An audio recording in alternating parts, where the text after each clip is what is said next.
warahmatullahi wabarakatuh. Hai siswa hebat, apa kabar? Tetap semangat ya, jaga kondisi dan jaga kesehatan kalian. Kali ini kita akan belajar tentang menstruasi. Menstruasi biasanya terjadi pada remaja putri usia 8 sampai dengan 16 tahun. Kalian siswa hebat yang putri pasti sudah mengalami menstruasi.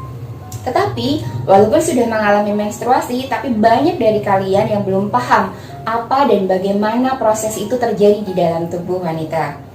Menstruasi adalah kondisi meluruhnya lendir, darah, dan juga sel-sel epitel pada dinding endometrium sebagai akibat sel telur tidak dibuahi. Nah, menstruasi ini membentuk sebuah siklus karena terjadi setiap bulan satu kali dan terus menerus sehingga disebut sebagai siklus menstruasi. Untuk itu kita akan mulai pembelajaran kita. Yuk kita lihat video pembelajaran berikut. Menstruasi pada wanita dikendalikan oleh pituitari yang terdapat di dalam otak. Pada pituitari terdapat kelenjar hipotalamus atau kelenjar hipofisis. Kelenjar hipotalamus akan menghasilkan hormon FSH yang berfungsi untuk merangsang pertumbuhan dan perkembangan folikel di dalam ovarium, sehingga akan menghasilkan sel telur yang matang.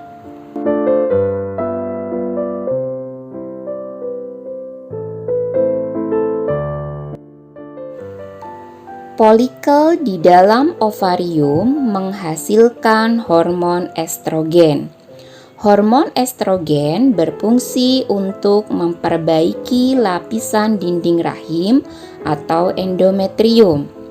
Selain itu, estrogen berfungsi merangsang hipofisis untuk menghasilkan LH. LH berfungsi memicu pengeluaran sel telur dari folikel. Fase ini disebut sebagai fase ovulasi. Folikel yang ditinggalkan oleh ovum akan berubah menjadi corpus luteum. Corpus luteum akan menghasilkan hormon progesteron yang berfungsi menebalkan dinding rahim. Jika ovum tidak dibuahi, maka ovum akan menjadi rusak dan corpus luteum menghentikan produksi estrogen dan progesteron. Berhentinya estrogen dan progesteron menyebabkan dinding rahim mengering dan mengelupas, sehingga terjadi pendarahan atau menstruasi.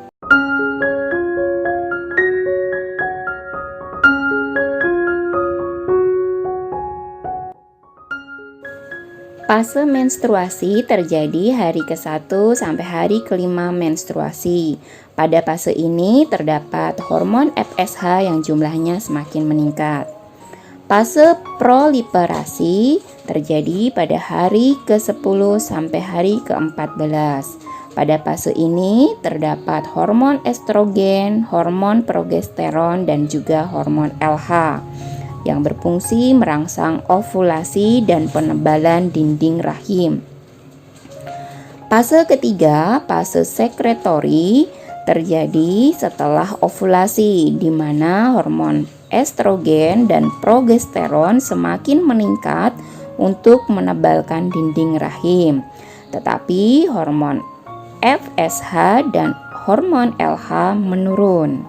Jika tidak terjadi pembuahan, maka hormon estrogen dan progesteron terhenti dan menimbulkan siklus berikutnya, yaitu menstruasi.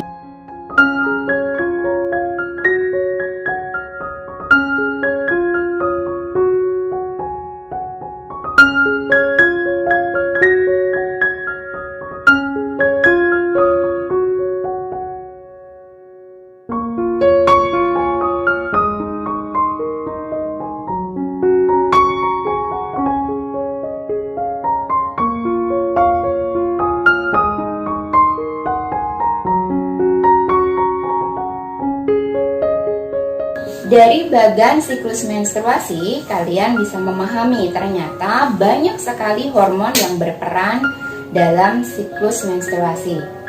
Nah, pertanyaannya, mengapa menstruasi harus dialami oleh seorang wanita? Dan mengapa seorang wanita yang hamil tidak mengalami menstruasi? Silahkan siswa hebat, itu direnungkan dan dianalisis sebagai tugas kalian. Terima kasih. Assalamualaikum warahmatullahi wabarakatuh.